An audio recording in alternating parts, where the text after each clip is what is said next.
ओम श्री शक्ति नमः। ओम श्री शक्ति नमः।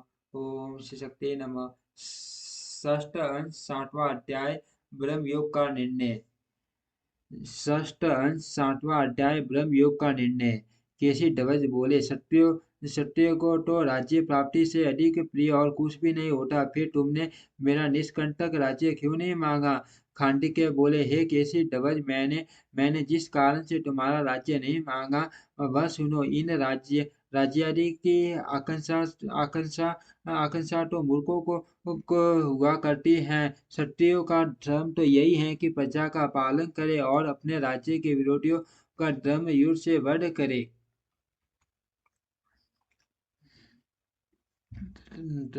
करे करे शक्तिहीन होने के कारण यदि तुमने मेरा राज्य हरण कर लिया है तो असमर्थतावश प्रजा पालन न करने पर भी मुझे कोई दोष न होगा, किंतु राज्य अधिकार होने पर यथावत प्रजा पालन न करने से दोष का भागी होना पड़ता है। क्योंकि यद्यपि यह सब कर्म अविद्या ही है, तथापि नियम विरुद्ध त्याग करने पर यह बंधन का कारण होती है।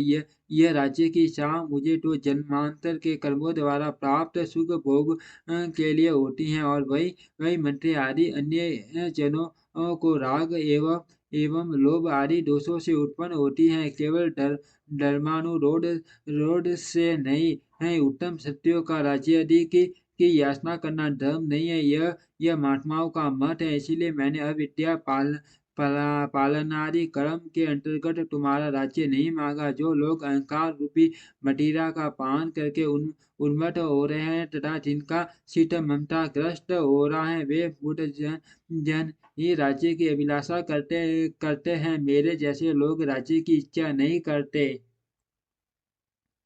श्री पराशर जी बोले, तब राजा राजा केसी ध्वज ने प्रसन्न होकर खांडिक्य जनक को साधुवाद दिया और प्रीति पूर्वक कहा, मेरा वचन सुनो। मैं अविद्या द्वारा मृत्यु को पार करने की इच्छा से ही राज्य तथा विविध यज्ञों का अनुष्ठान करता हूँ और नाना भोगों द्वारा अपने पुण्यों का क्षय कर रहा हूँ। हे कुल नंदन, बड़े सौभाग्य की बात है कि तुम्हारा मन विवेक संपन्न हुआ है। अतः तुम अविद्या का स्वरूप सुनो। संसार वृक्ष की बीज फूटा। यह अविद्या दो प्रकार की है, अनात्मा में आत्म बुद्धि, और जो अपना अपना नहीं उसे अपना अपना मानना। यह कुमुठी जीव मोह रूपी अंधकार से आवृत होकर इस पंचभूतात्मक देह में और मेरापन का भाव करता है, जबकि आत्मा का आकाश, वायु, अग्नि, जल और पृथ्वी आदि से सर्वथा पृथक है। तो कौन बुद्धिमान व्यक्ति शरीर में आत्मा बुद्धि करेगा, और आत्मा के देश से परे होने पर भी देह के उपभोग्य ग्रह क्षेत्रादि को कौन कौन प्राज्ञ पुरुष अपना मान सकता है? इस प्रकार इस शरीर के अनात्मा होने से इससे उत्पन्न हुए पुत्र पौत्रादि में भी कौन विद्वान अपनापन करेगा? मनुष्य सारे कर्म देह के ही उपभोग के लिए करता है, किंतु जबकि यह देह अपने से पृथक है तो वे कर्म केवल बंधन देहोत्पत्ति के ही कारण होते हैं। जिस प्रकार मिट्टी के घर को जल और मिट्टी से लिपटे पोतते हैं, उसी प्रकार यह पार्थिव शरीर मिट्टी का मूल में अन्न और जल की सहायता से स्थिर रहता है। यदि यह पंचभूतात्मक शरीर पांच भौतिक पदार्थों से पुष्ट होता है तो इसमें पुरुष ने क्या भोग किया? यह जीव अनेक सस्तों जन्मों तक सांसारिक भोग में पड़े रहने से उन्हीं की वासना रूपी धूलि से आच्छादित हो जाने के कारण केवल मोह रूपी श्रम को ही प्राप्त होता है। जिस समय ज्ञान रूपी गर्म जल से उसकी वह धूलि धो दी जाती है, तब इस संसार पद के प्रतीक का मोह रूपी श्रम शांत हो जाता है। मोह श्रम के शांत हो जाने पर पुरुष स्वस्थ सिद्ध हो जाता है और निर्तिशय एवं निर्बाध परम निर्वाण पद प्राप्त कर लेता है। यह ज्ञान में निर्मल आत्म निर्वाण स्वरूप भी है। दुख आदि जो जो अज्ञान में धर्म है, वे प्रकृति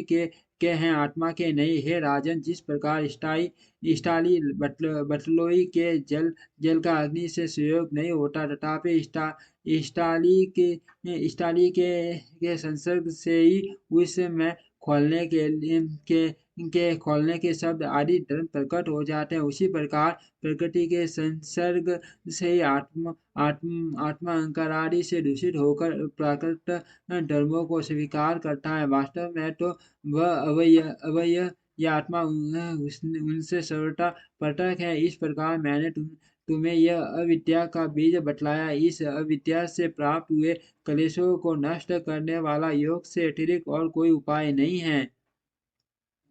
खांडिक्य बोले, हे योग वेताओं में श्रेष्ठ माँ बाप कैसी ध्वज तुम निमि वंश में योग शास्त्र के मर्मज्ञ हो, अत उस योग का वर्णन करो। कैसी ध्वज बोले, हे खांडिक्य, जिसमें स्थित होकर ब्रह्म में लीन हुए मुनिजन फिर स्वरूप से संयुक्त नहीं होते, मैं उस योग का वर्णन करता हूँ, श्रवण करो।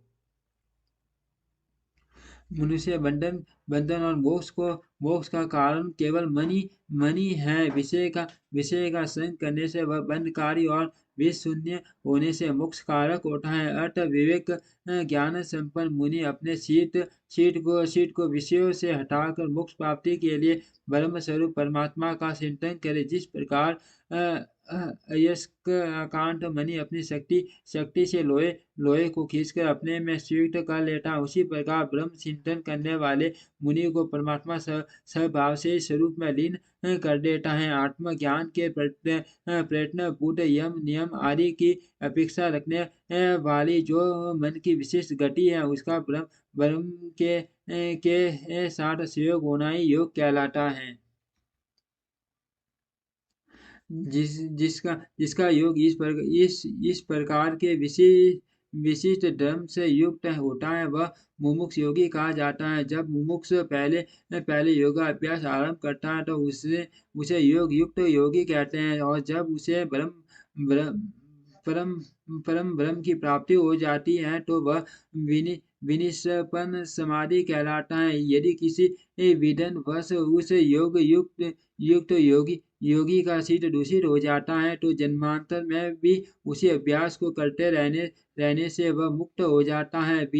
विनिष्पन्न समाधि योगी तो योगा अग्नि से कर्म सबों के भस्म हो जाने के कारण उसी जन्म में थोड़े ही समय में मोक्ष प्राप्त कर लेता है। योगी को चाहिए कि अपने चित्त को ब्रह्म चिंतन के योग्य बनाता हुआ ब्रह्मचार्य, अहिंसा, सत्य, असत्य और अप्रियकरण निष्काम भाव से सेवन करे तथा स्वयं शीर्ष से स्वाध्याय, शौच, संतोष और तप का आसन करे तथा मन को निरंतर ब्रह्म में लगाता रहे। ये पांच यम और नियम बतलाए गए हैं। इनका सकाम आसन करने से प्रत्यक फल मिलते और निष्काम भाव से सेवन करने से मोक्ष प्राप्त होता है। यति को चाहिए कि बदरासनादि आसनों में से किसी एक का अवलंबन कर यम नियमादि गुणों से युक्त हो योगाभ्यास करे। अभ्यास के द्वारा जो प्राण वायु को वश में किया जाता है उसे प्राणायाम समझना चाहिए। वह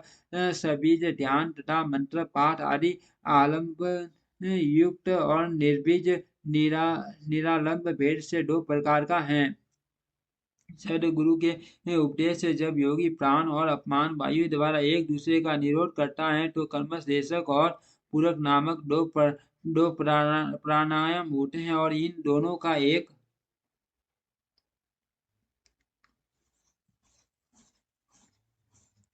ही स्वयं करने से कुंभक नामक तीसरा प्राणायाम होता है। हे दिविजोत्तम, जब योगी सबजित प्राणायाम का अभ्यास आरंभ करता है तो उसका आलम्बन भगवान अनंत का हिरण्यगर्भ आदि स्थूल रूप होता है। तदंतर वह प्रत्याहार का अभ्यास करते हुए शब्दादि विषयों में अनुरक्त हुई अपनी इंद्रियों को रोककर अपने चित्त की अनुगामिनी बनाता है। ऐसा करने से अत्यंत चंचल इंद्रियां उनकी वशीभूत हो जाती है। इंद्रियों को वश में किए बिना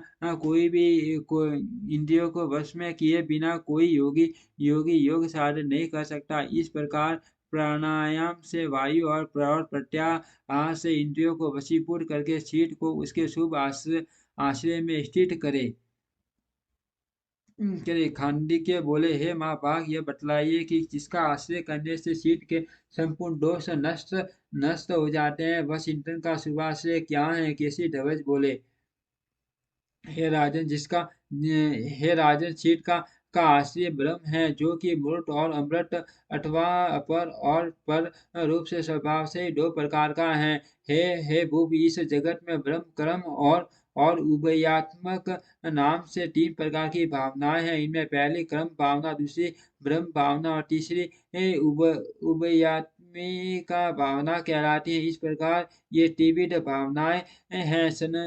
सनंदनादि मुनिजन ब्रह्म भावना से युक्त हैं और देवताओं से लेकर स्थावर जगम पर्यंत समस्त प्राणी कर्म भावना युक्त हैं तथा सर्वरूप विषयक बोध और सर्वगादि विषयक अधिकार से युक्त हिरण्य गर्भादि में ब्रह्म कर्म में उभयात्मिका भावना है। हे राजन, जब तक विशेष ज्ञान के हेतु कर्मशील नहीं होते, तभी तक अहंकार अहंकारादि भेद के कारण भिन्न दृष्टि रखने वाले मनुष्य को ब्रह्म और जगत की भिन्नता प्रतीत होती है, जिसमें संपूर्ण भेद शांत हो जाते हैं। जो साता मात्रा और वाणी का अविषय है तथा स्वयं ही अनुभव करने योग्य है, वही वही ब्रह्म ज्ञान कहलाता है। वही परमात्मा विष्णु का अनुरूप वही परमात्मा विष्णु का अरूप नामक परम रूप है, जो उनके विश्व रूप से विलक्षण है। हे राजन,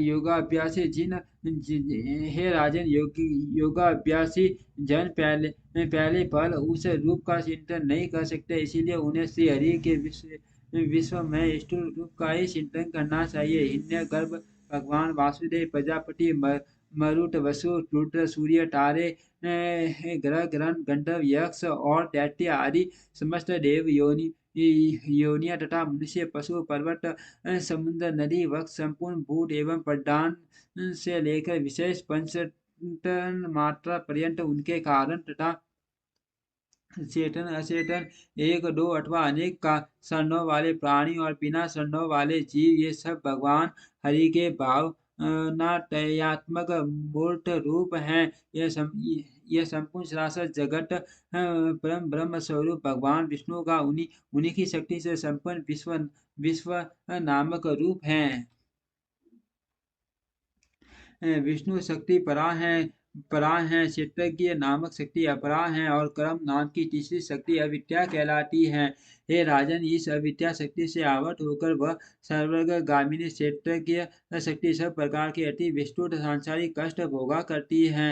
हे भूपाल, अविद्या शक्ति से तिरोहित रहने के कारण ही क्षेत्रज्ञ शक्ति संपूर्ण प्राणियों में टारट में दिखलाई ही देती हैं। वह सबसे कम जड़ पदार्थों में है, उनसे अधिक वृक्ष पर्वतादि स्थावरों में अधिक सरीसृपादि में और उनसे अधिक पक्षियों में है। पक्षियों में मृगों में और मृगों में पशुओं में वह शक्ति अधिक है तथा पशुओं की अपेक्षा मनुष्य भगवान की उस क्षेत्र की शक्ति से अधिक प्रभावित है। मनुष्यों से नाग, गंधर्व और यक्ष आदि समस्त देवगणों में देवताओं से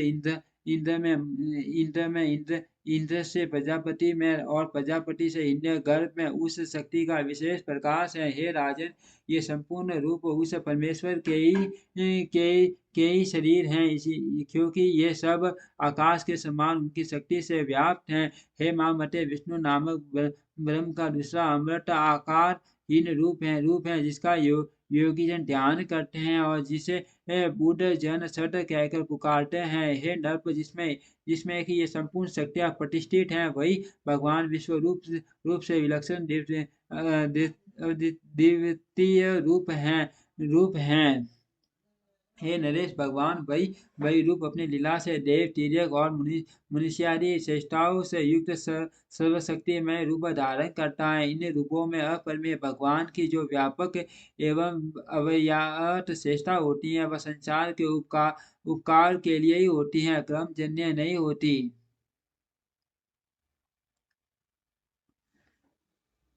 हे राजन, हे राजन, योगा अभ्यासी को आत्मशुद्धि के लिए भगवान विश्वरूप के उस सर्व सर्व पाप नाशक रूप का ही चिंतन करना चाहिए। जिस प्रकार वायु ये सहित अग्नि उसी ज्वालाओं से युक्त होकर शुष्क तन समूह को जला डालता है, उसी प्रकार शीत में स्थित हुए भगवान विष्णु योगियों की समस्त पाप नष्ट कर देते हैं। इसीलिए संपूर्ण शक्तियों के आधार भगवान विष्णु में शीत को स्थित करे, यही शुद्ध धारणा है।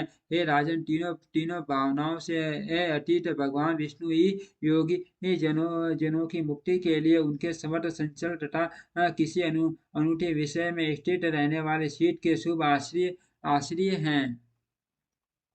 हे पुरुष सिंह, इसके अतिरिक्त मन के आश्रय बुद्ध जो अन्य देवता आदि कर्म योगिनियां हैं, वे सब अशुद्ध हैं। भगवान का यह मूर्त रूप शीत को अन्य आलम्बनों से निष्प्रभ कर देता है। इस प्रकार शीत का भगवान में स्थिर करना ही धारणा कहलाती है। हे नरेंद्र, धारणा बिना किसी आधार के नहीं हो सकती। इसीलिए भगवान के जिस मूर्त रूप का जिस प्रकार ध्यान करना चाहिए वह सुनो। जो प्रसन्न वदन और कमल दल के समान सुंदर नेत्रों वाले हैं, वे सुंदर कपोल और विशाल बाल से अत्यंत सुशोभित हैं तथा अपने सुंदर कानों में मनोहर कुंडल पहने हुए हैं, जिनकी ग्रीवा ग्रीवा शंख के सम्मान और विशाल वक्ष स्थल श्री वत्स सीन से सुशोभित हैं, जो तरंगार त्रिवली तथा निशी नाभि वाले